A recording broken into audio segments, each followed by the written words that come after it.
Today I'm doing a complete tune-up on the Jeep. I've got spark plugs, spark plug wires, distributor cap, and rotor. Got a new ignition coil by standard. I've got fuel injectors. They are the 4-hole injectors.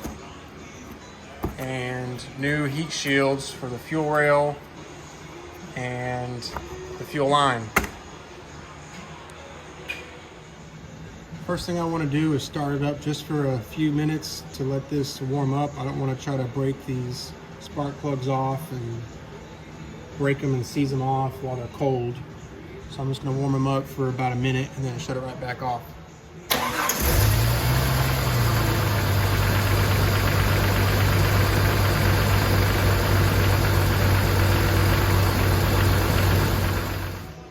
Now I'm going to disconnect the battery to avoid any kind of arcing or sparking, handling these spark plugs and coils and the fuel system.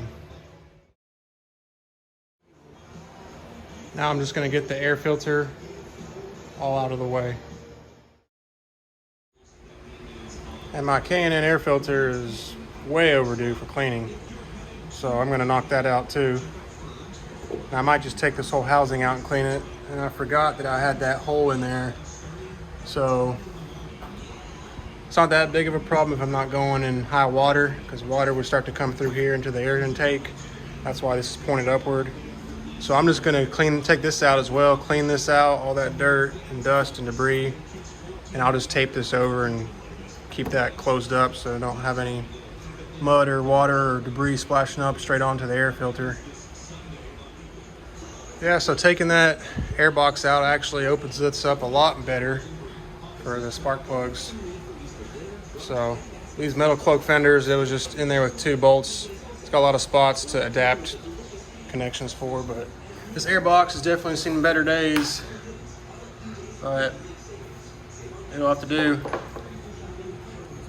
Definitely need a deep cleaning on that.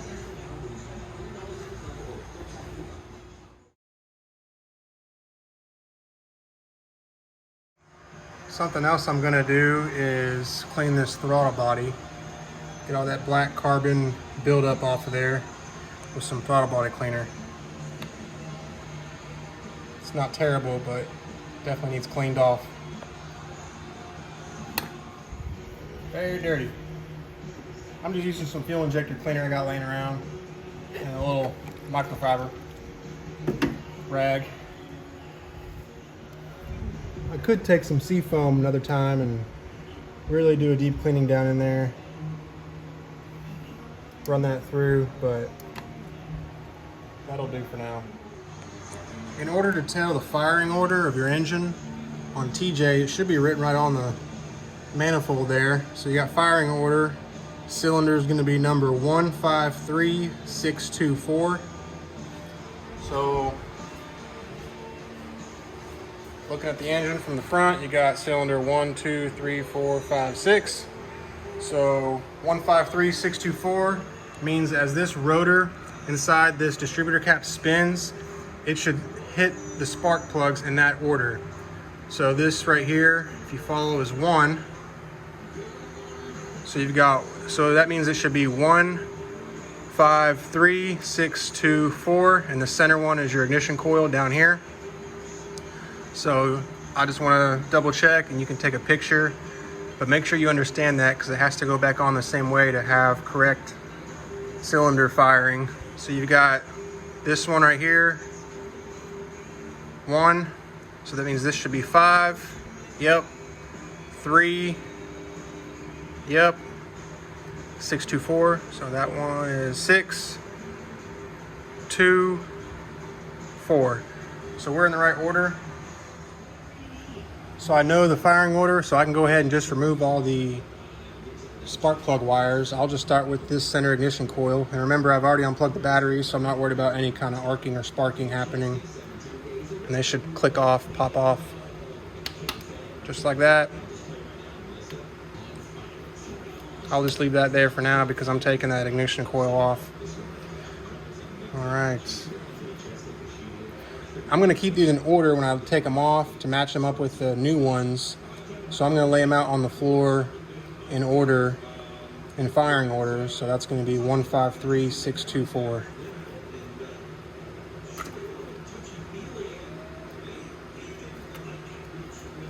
When you're taking these boots off from the actual spark plug at the block of the motor, you don't want to pull it from up here. You could break the boot and separate it from the wire. You want to pinch it from as closest to the motor as you can.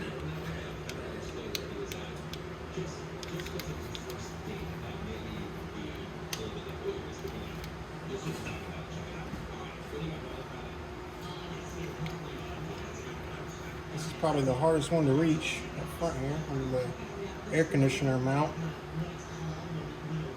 There we go. And you can see right there, you don't want to squeeze too hard because you could have damaged the spark plug sticking out right there. So just pull straight out. And I did let this run for a minute so that it was a little warm. So that helped it release.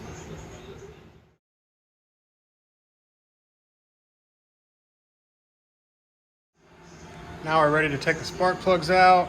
And I cleaned the engine last week on purpose because I'm trying to really get this cleaned up best I can. So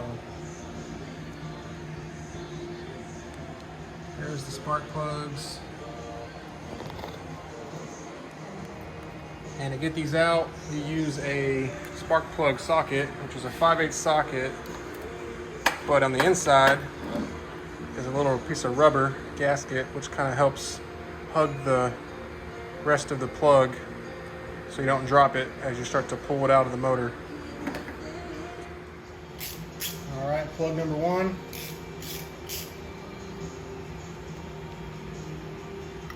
I like to actually get this on there manually, make sure I know it's seated all the way down there. There we go.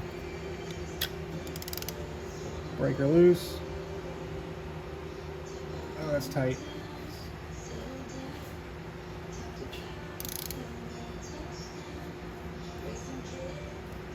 There we go.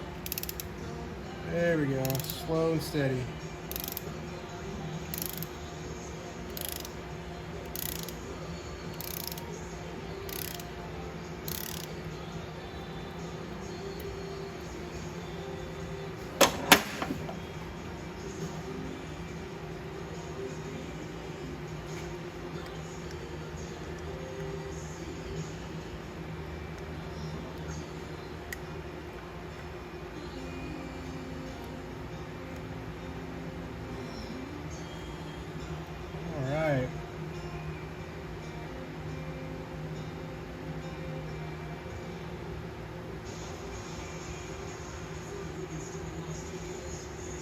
I can touch it. I only started it for a minute.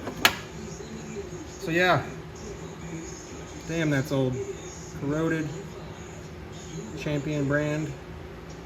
But so you can see here, dirty, especially on the threads, but the motor itself was just corroded and caked on there, nasty. And I can see it down in there.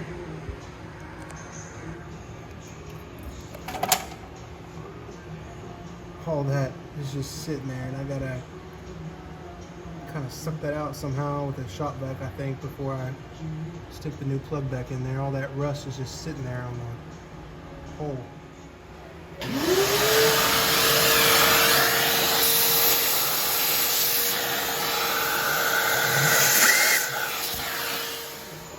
That worked. That cleaned her up.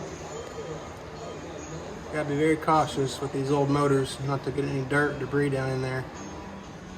So here's our spark plugs. You're gonna need a gap tool. These are supposed to be gapped by factory to 0.035. So right there where my fingernail is on my thumb, right there. Got some anti-seize to dab on the threads right here of the spark plugs. And then some dielectric grease. So that'll go on the boots after plugging it all back up. These spark plugs were shipped pretty well. Protected the threads here with this cardboard. Got the new washer. These are copper. So with our tool here, to gap, you simply slide this in there, and you can see as you spin this around, it gets thicker and thicker. So right there, that's thinner. So we start here on 0, like that, work our way to 0.35, and it should stop right there. It stops. So this one's already pre-gapped correctly. Perfect gap. So now we're going to take our anti-seize, dab some anti-seize on the threads, and put it in the engine. Got our anti-seize here, lubricated on there, and now we can go ahead, stick it in here. And you see when you stick it in there, it won't fall out because of that rubber. So that helps you go downwards into the motor and get it started without it falling out. Spark plug socket.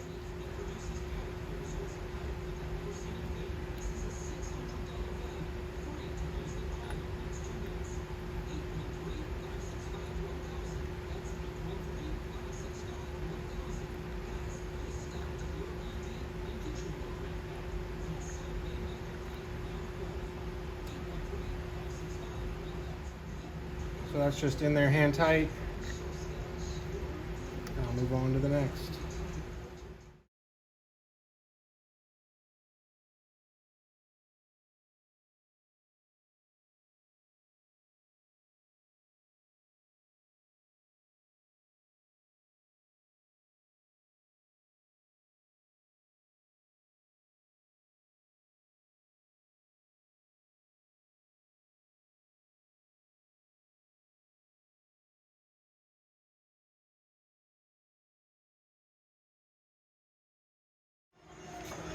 All right, we got all 6 spark plugs installed. I went back over all of them with the ratchet and got them snug and tight.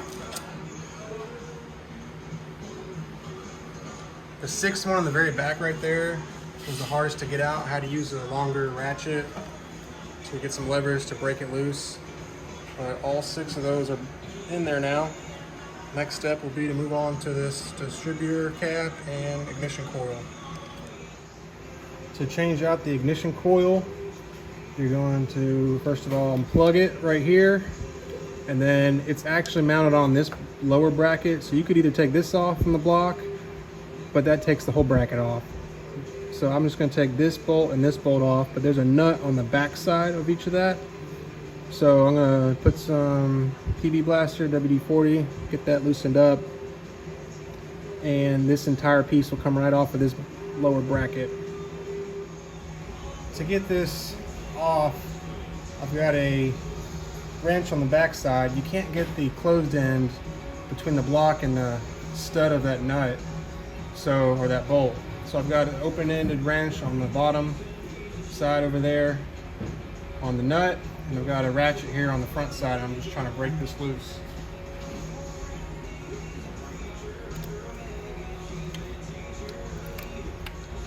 There we go.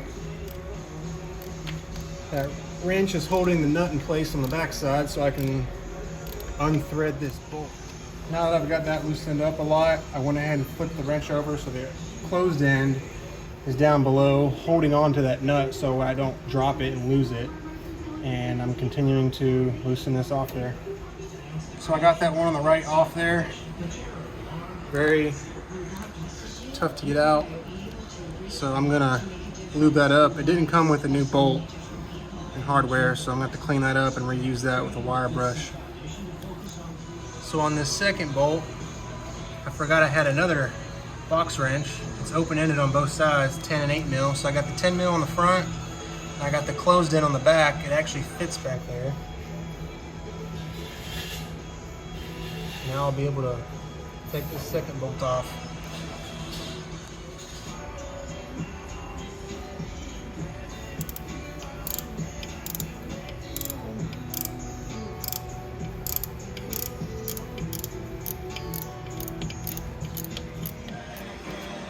So there's the old ignition coil. 2-prong connector. Here's the new one.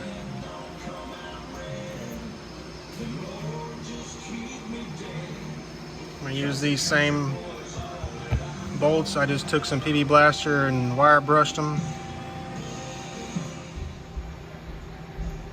So our new one here, it mounts on the front side like that.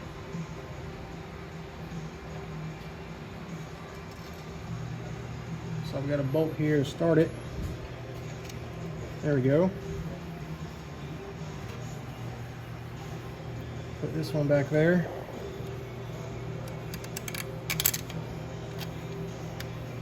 Okay. And now I can get those nuts on the back side and tighten it down.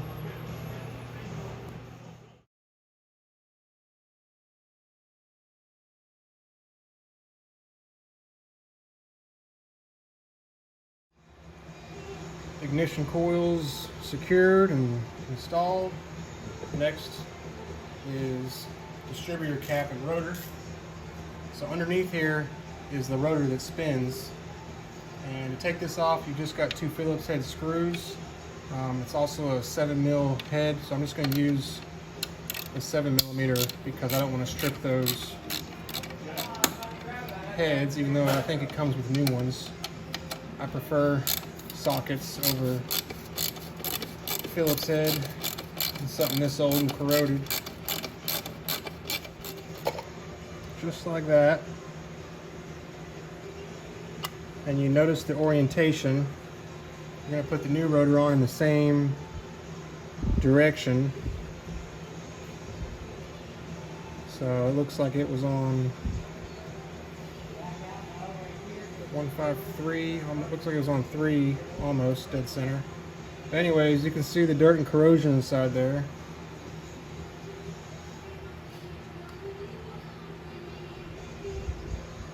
This comes right off. And you see that slit. So the new one will go on the same way. That little slit right there. So I'm going to clean that up before I put the new rotor and cap on. So here's the old one. So this is our new distributor cap. It comes with the hardware.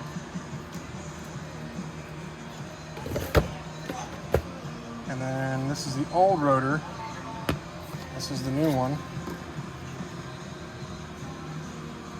See that metal contact, nice and clean. This old one, you can see I've actually accidentally already rubbed it, but it was caked on with oil and dirt. Yeah, right there on my thumb. That was all on that old contact. This whole thing was nasty. So here's our new one. And it's going to insert one way with that slit up top. New rotor. Goes right on there just like that.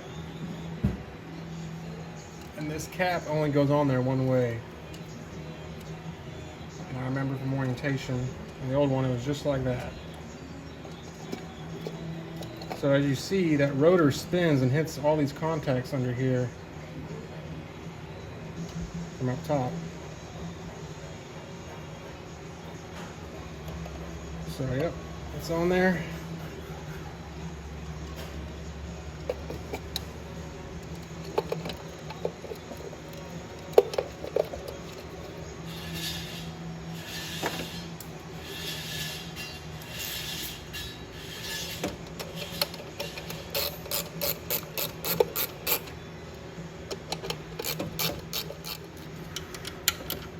So they're nice and snug and tight.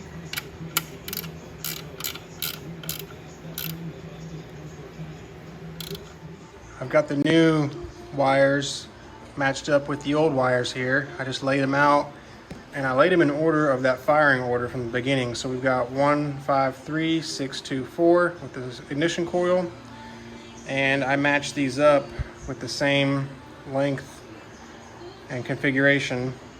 So we've got 1, 5, 3, 6, 2, 4, and the ignition coil. So I'll do these one at a time.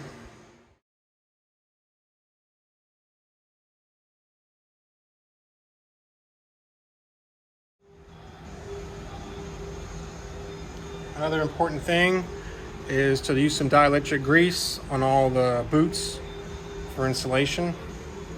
So you don't want to cake it in there to where you're not going to get a connection at all. So this is the ignition coil wire. I'm going to do that one first.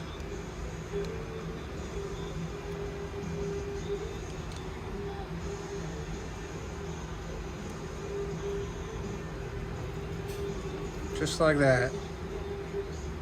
Perfect.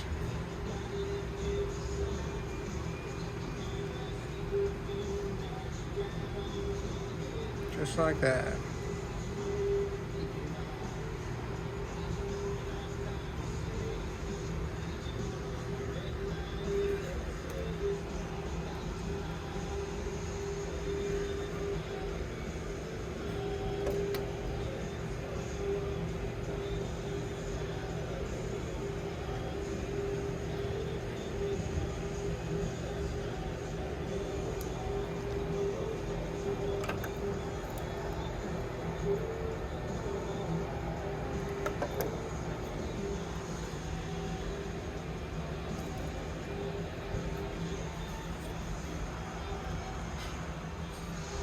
And then repeat for the other ones. 1, 5, 3, 6, 2, 4 in that order.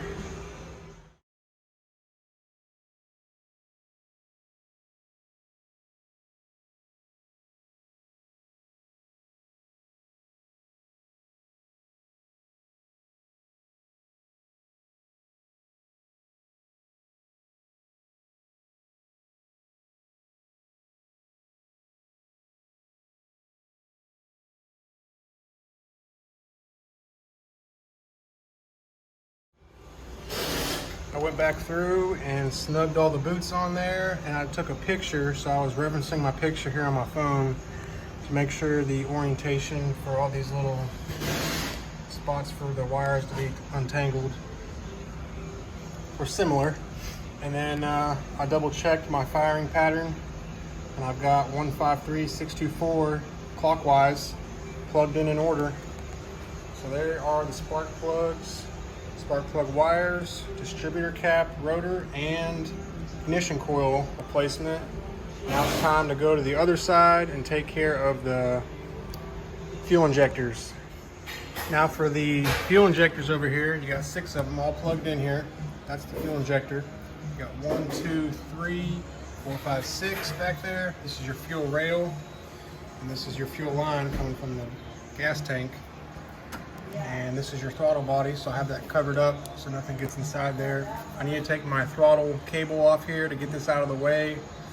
And then there's a few bolts here. Unplug that, and this whole rail will pop out with all the injectors connected.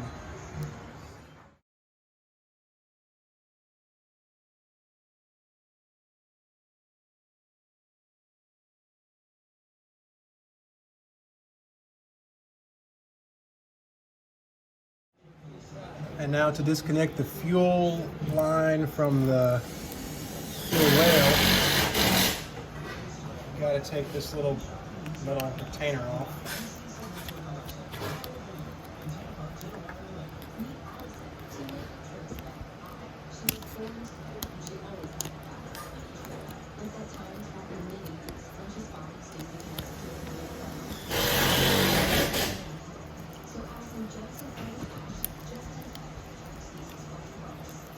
There you go. It's on there with the clip. This is your Schrader valve. And you can take a flathead and push out any excess pressure. And there might not be any because I only started up for a second this morning and I haven't driven it in a few days. Nonetheless, Yeah, nothing's coming out, no pressure. So now, put that back on. In order to get the fuel line disconnected here from the fuel rail, you need a quick disconnect tool like this that goes inside like that, so you can push inward and pull at the same time. They have these everywhere. You can go to any auto parts store. There's also a trick where I've seen someone take a small little bottle cap, cut it in half, slide it in there, and wrap it around like this, and push that through there. But anyways, I have the tool, so I'm going to push it on there, and push and pull at the same time.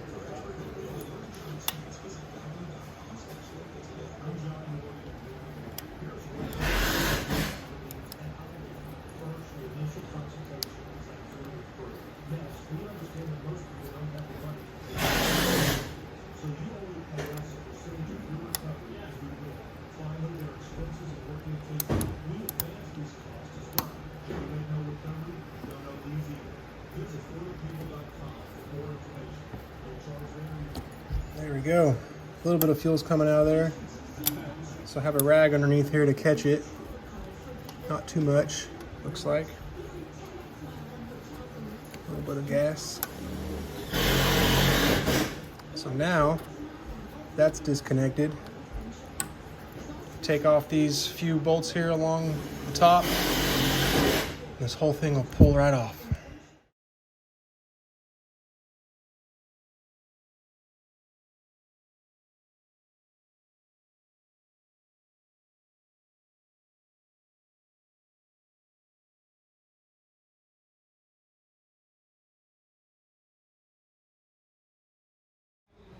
So I finally got this broke loose and injectors out of here. I mean, that took so long.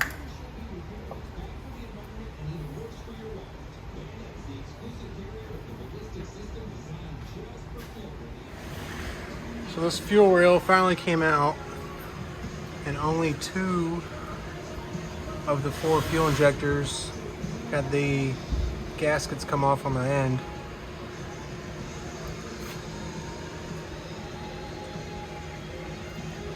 Now I've noticed every single one of these fuel injectors are cracked.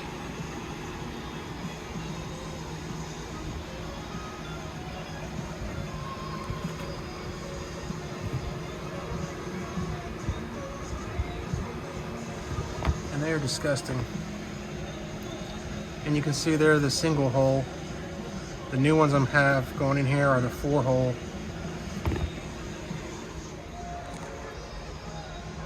So these first 4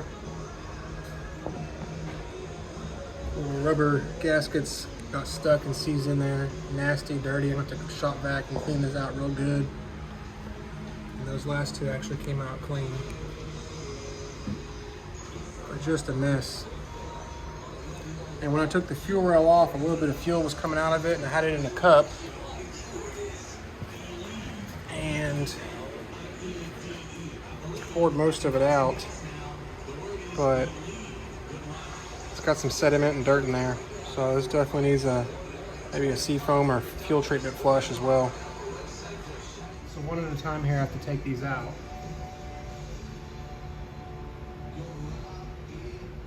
Just like that. Disgusting.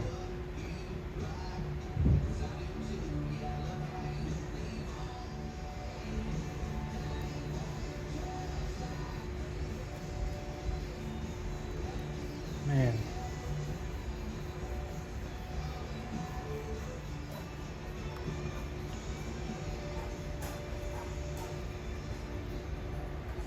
They're like dry rotted. It's like all that dirt and carbon buildup from the burnt fuel. They're just disgusting. I gotta get that cleaned out before I put these new ones in. So I'm just gonna take a Q-tip and some fuel cleaner here. See if I can't rub that clean down there.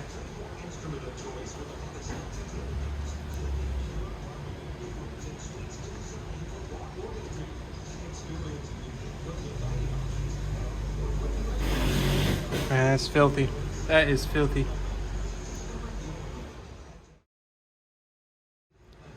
All that gunk and buildup inside these fuel injector portholes. This is just the first one still I'm trying to clean.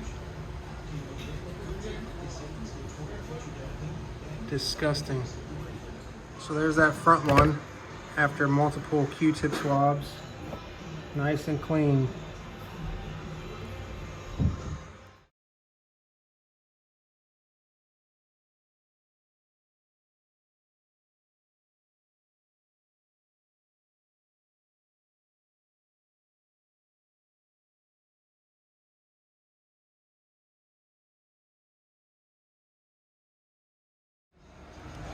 All right. Many Q-tips later, we've got all the fuel injector ports cleaned out. All 6 of them. Nice and clean.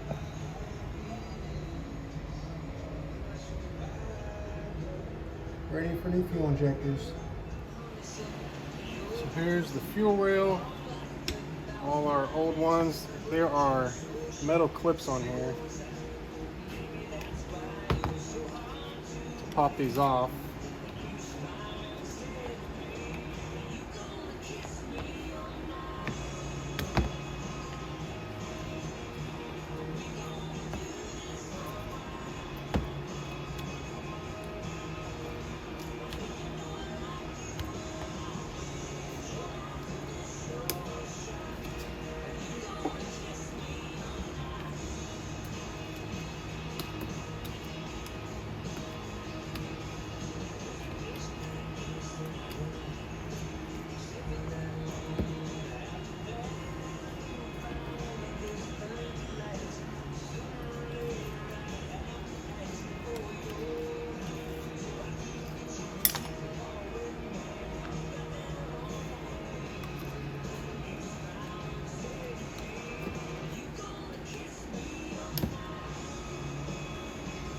Pop right off.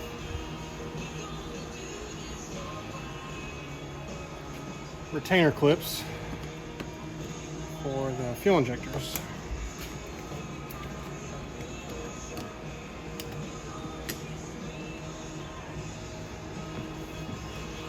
So now I've got all 6 out.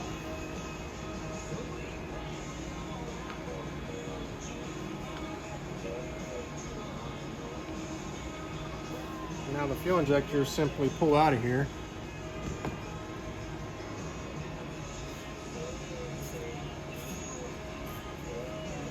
I'm sure they are seized in here, of course.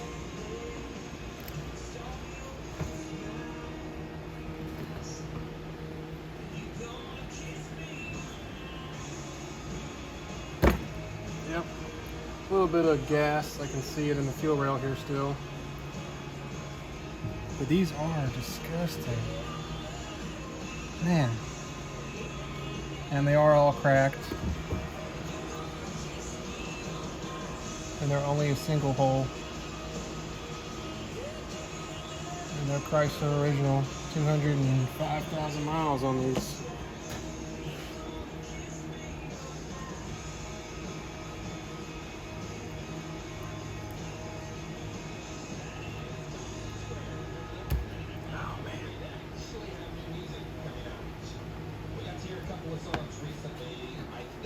The song we're going to drop will have Sean on lead. I'll let you know when we get our review notes on that. Might be a little bit. It's Travis Daly, obviously by the Incoherent Rambling. Just a phone call away if there's anything I can help you with. 800-992-1099. Tom, you're having a bad couple first weeks at work. What happened today? I thought the scrolling permit went after the shoot due. Apparently the other present is loaded. And there's a hard one to kind of backpedal. I mean, these are just seized in there like no other. So when it happened, I could backpedal and go, oh, I'm sorry, our neighbor said that you were. Obviously, you don't look like you are. Like I was able to backpedal it, but I guess in that situation, there's 4. You have an office enemy, huh?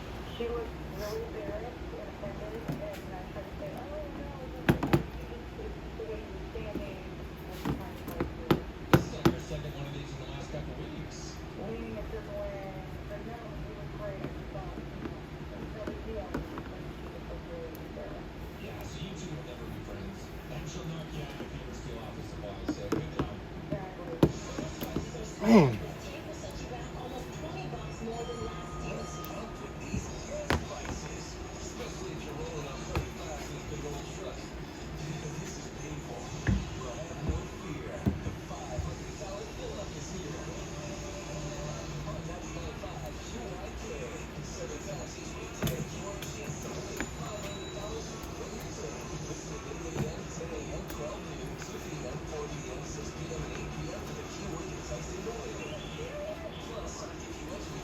These are so tight.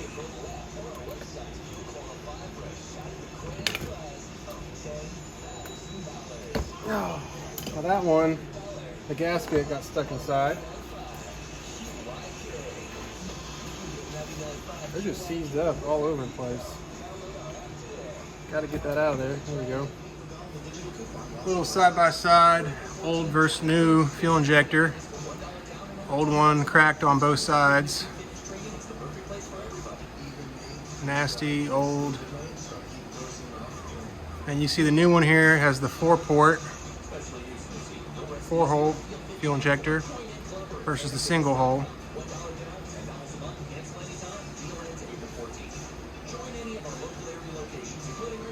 New gaskets. So all this dirt and debris is coming out of the fuel rail when I'm cleaning out the ports here. Because just like the manifold holes, the fuel rail holes here are disgusting. So I'm getting the corrosion out of here first, and then I'm going to take that cleaner with some Q-tips and get that real nice and clean. So all this junk came out of the fuel rail ports. Not happy about it. Makes me want to just get a new fuel rail, but I cleaned it out really well and I'm getting everything else replaced, so hopefully this will help improve this fuel mileage and pickup. Now this heat shield goes underneath everything, so you also have to take the fuel rail harness here up out of the way off those studs. There we go.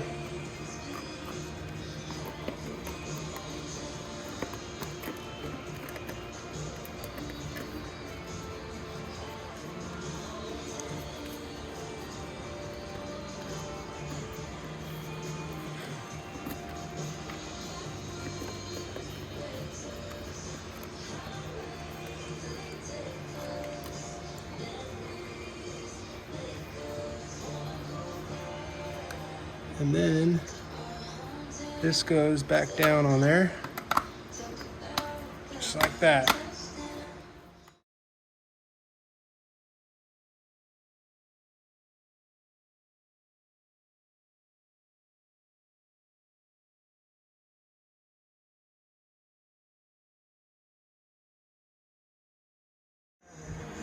Fuel rail insulation is installed. I took a box cutter knife to separate the centerpiece here so it could wrap through there evenly.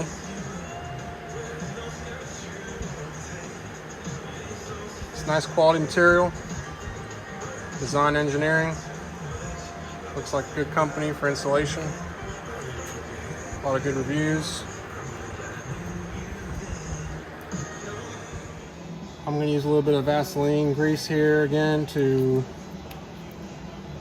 lube these tips as I seal it into the fuel rail here. So this first one here I'll do.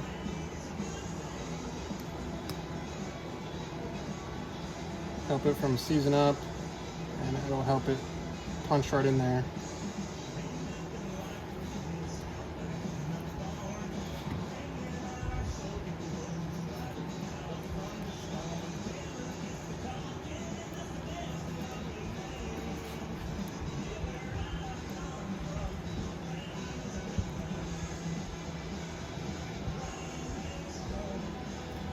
There we go.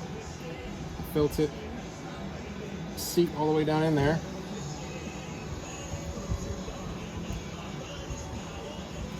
One down, 5 to go.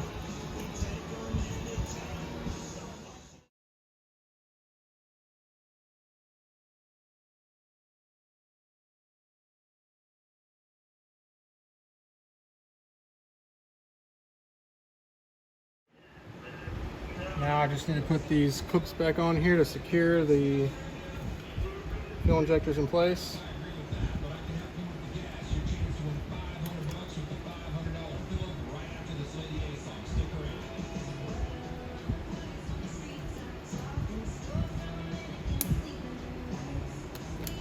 There we go.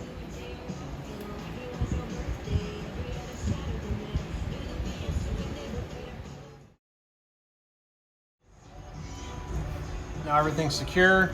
I've got these fuel injector insulators. So I'll put these on the fuel injectors and plug them back up.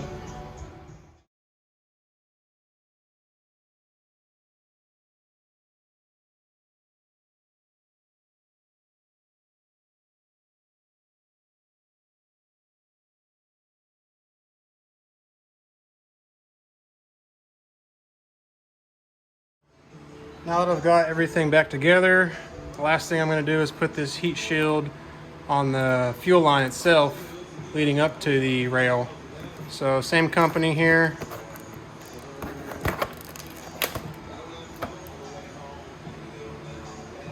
And the fuel line here, you just follow it back from the rail and you can see where it's running right next to that hot manifold all day, all the time driving. So that's it shaking. I'm going to seal it up with this insulation. Everything back together now. Heat shield on the manifold, heat shield on the fuel rail, and all 6 heat shields wrapped around the fuel injectors. Now I've got this new heat shield on the actual fuel line down there. Nice little touch. So that'll keep that fuel nice and cool coming up into the motor, and that'll help eliminate any vapor lock, and that should give me some better gas mileage as well. K&N air filter's all cleaned out. I let that dry all day while I was working on everything else. Cleaned out the air box. Now I'm just putting everything back together. All right, moment of truth. I've got everything tight and connected. I double checked everything, triple checked everything. Only thing left to do now is fire it up.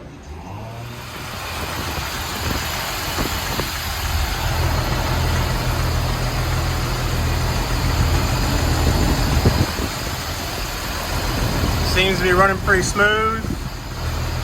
No misfire or rough idle.